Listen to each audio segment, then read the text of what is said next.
Hello everyone, let's talk about partitions. In this video, we will learn this part of combinatorics. This video is sponsored by chinta.com and this particular lesson is a part of the combinatorics module of our Olympiad and ISI entrance program. Let's first define what we are learning. We want to talk about an object called SN2. What is that? Well, you take n numbers 1, 2, 3, 4 up to n and you split it into two subsets. Subset 1 and subset 2, you split it into two subsets such that they are disjoint. Disjoint means they do not have anything in common, and their union, that is, if you put all of them together, is all the numbers from 1 to n. So that is an example of a partition of n numbers into two classes. N numbers, the top one tells us how many numbers are there, and the bottom number tells us the number of classes or number of portions we are dividing this n numbers in. Okay, so let's use a concrete example. So I'll just write a concrete example. Let's take n equals to 5. 1, 2, 3, 4, 5. And let's write down some elements of S52. Okay. So one way to do this is 1, 2, 3 and then 4, 5. This is one partition of this particular set into two classes. This is one partition. Another partition could be 1, 5, 2, 3, 4. Another partition could be 1, 3, 4, 2, and you put the 5 in another set. So these are the different partitions of this particular set 1, 2, 3, 4, 5 into two classes. Okay, I hope you understand what I mean by S52. S52 is clear, should be clear now.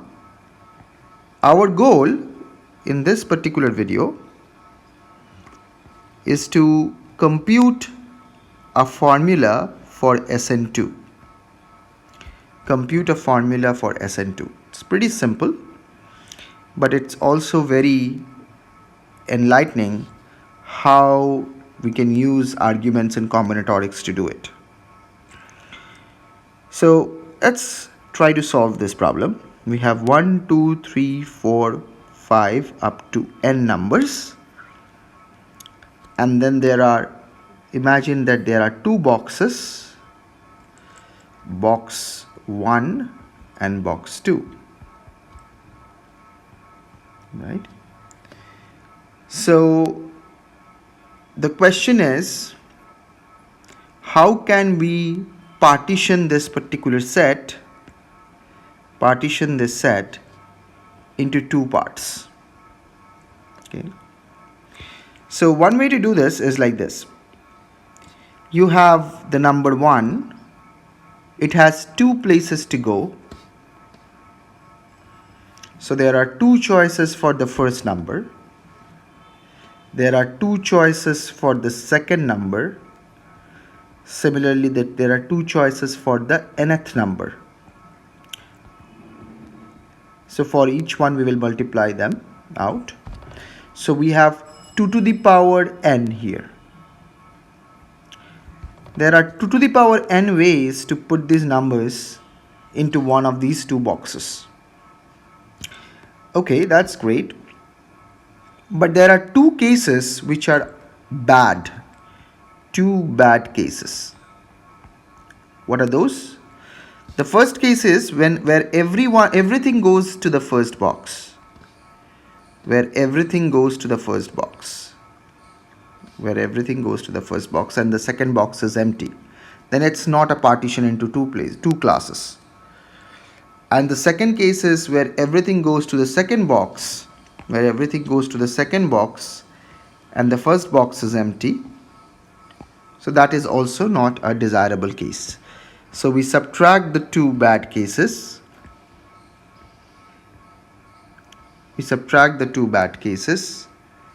And that's exactly what we need. But there is one catch here. There is one thing that we need to fix. We might need to fix if we want to finally solve this problem. And what is that? Notice that if I partition into 1, 2 and 3, 4, 5, or if I partition into 3, 4, 5, 1, 2, this must be the same partition, because it doesn't matter which order I write these two classes. So the order of box 1 and box 2 should not matter when I'm counting the partitions.